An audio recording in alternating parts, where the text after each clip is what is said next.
Hello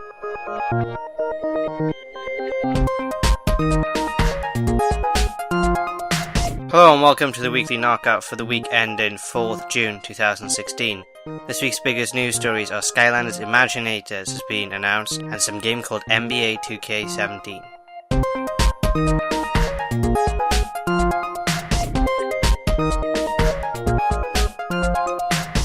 Gonna just quickly start off this week's weekly knockout with a little bit of an apology from myself. There was no written weekly knockout for last week, and there's been no podcast weekly knockout for the past 2 weeks. Unfortunately, I've had some things I've had to take care of for those 2 weeks, so I'm sorry that there's been no weekly knockout. There's going to be a lot more weekly knockout moving forward. This coming Sunday and Monday, and Tuesday for us here in the UK, is going to be E3 2016. So we're going to have a lot of content for you guys for E3 on groundpunch.com. In terms of the weekly knockout, the plan right now is that you are going to get a podcast rounding up everything that happened in each of the press conferences within an hour of those press conferences going live. Additionally, I've got a big preview of everything E3 going up on the site in the next couple of days. You can check that out. And we're also going to be doing a live blog and lots of other content. So, Skylanders Imaginate has been announced by Activision. And it's going to release this October, Friday 14th in the UK, and the following Sunday, the 16th of October in the US. And the platforms that's going to be on is PlayStation 4, PlayStation 3, Xbox One, Xbox 360, and Wii U. Now players are going to be able to create their own characters, and you'll be able to customize your character's appearance, their powers, their abilities, and their catchphrase. And this is all going to be done through a new toy type called Creation Crystal. And the crystal is used to create and transport the player-created character, which is going to be called an Imaginator, into the game. Toys to Life game will also include senseis, consisting of 20 new characters and 11 former villains, each of whom is a master of one of 10 battle classes and have the ability to launch Sky Chi. It's going to support local co-op. Power Portal will support 2 creation crystals in addition to the usual number of regular toys. There's going to be a collector's edition available named Skylanders Imaginate's Dark Edition Starter Pack, which is a really, really long title. And it's going to feature 3 exclusive black and silver variant designs of the new senseis, 3 creation crystals and more. It's going to cost $99. Next up is NBA 2K17 has a release date revealed, which is going to be the 20th of September. 2016 for PC, PlayStation 4, PlayStation 3, Xbox One, and Xbox 360.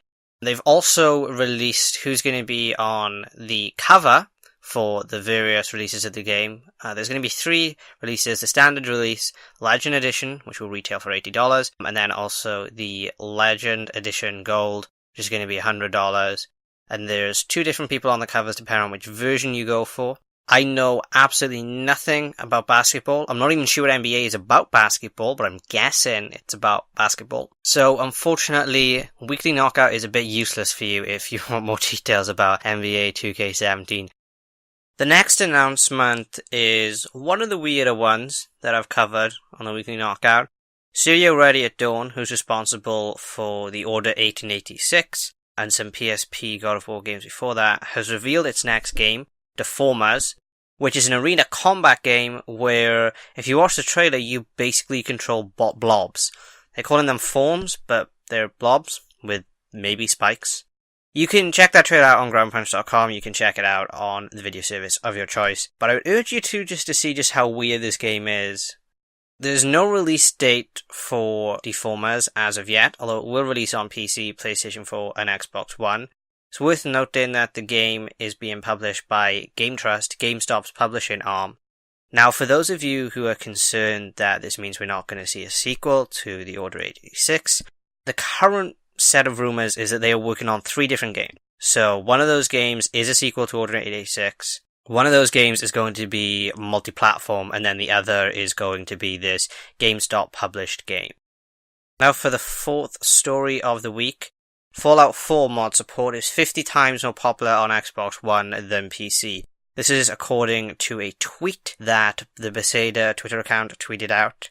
Now, you do have to do a little bit of reading between the lines with these figures, because what they're referring to is official mod support on Xbox One versus official mod support on PC. Official mod support for Xbox One released last Wednesday. It released in April on PC, but PC has of course had mod support since pretty much a few hours since the game came out with unofficial mods. So not really an accurate depiction of how popular mods are on PC, more that they are incredibly popular on Xbox One, as one might expect. And there's also a hidden nugget of information in that tweet, a little tease. They say that, quote, new features, end quote, will be coming to Fallout 4. What these are remain to be seen, of course.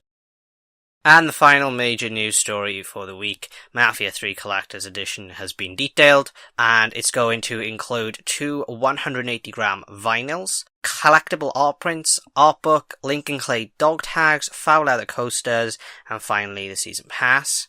You can see everything that's included on screen if you're watching the video. If not, go to groundpunch.com to see a lovely picture of what this looks like. And you may also be interested to know that the vinyls will feature an assortment of greatest hits from the 1960s and the original game score, which has been composed by Jesse Harlan and Jim Bonney, which might be the only 2 names I've ever pronounced correctly on the Weekly Knockout.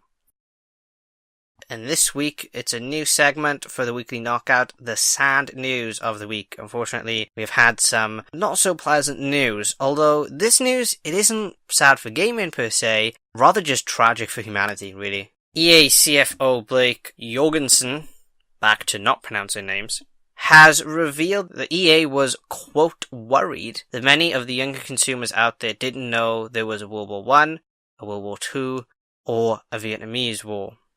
But that's enough sadness on the Weekly Knockout. Back to not really happier news, unfortunately. It's the week's financial report, with the headline being Gameloft CEO to resign following Vivendi takeover.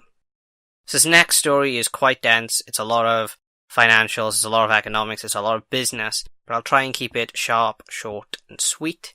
Basically, Vivendi is a sort of evil conglomerate that used to own Activision, and Activision didn't like being owned by Vivendi. They actually bought themselves off of Vivendi for $1.1 billion. And it's been a long-running rumour that the company is going to attempt a hostile takeover of Ubisoft. It's something that Ubisoft has been trying to resist. They've been trying to fortify their defences, basically make themselves as profitable as possible so that they can't be taken over by Vivendi.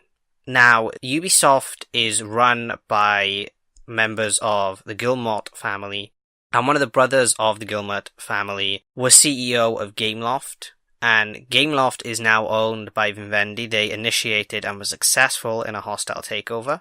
Guillemot is said to have resigned. This is according to a Bloomberg source.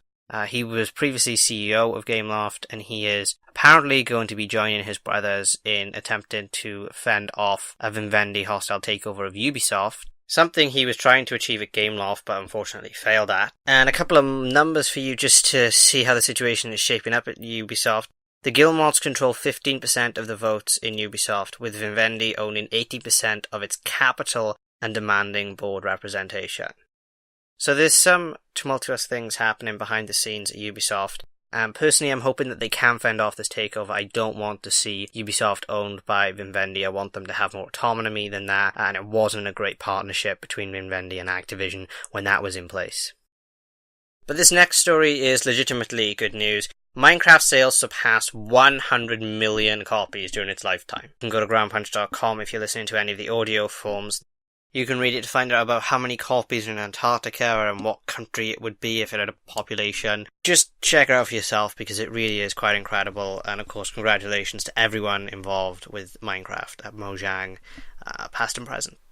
And the final story of the week is that Rocket League has surpassed 110 million total sales value. Quite incredible when you think the game only released on Xbox One this past February and was free for the first month of its release on PlayStation Plus. And of course, congratulations to everyone involved at Psionic as well. And that is going to be a wrap on this week's news. Be sure to come back next week for more Weekly Knockout. Be sure to check groundpunch.com for all of our E3 coverage. And until then, goodbye.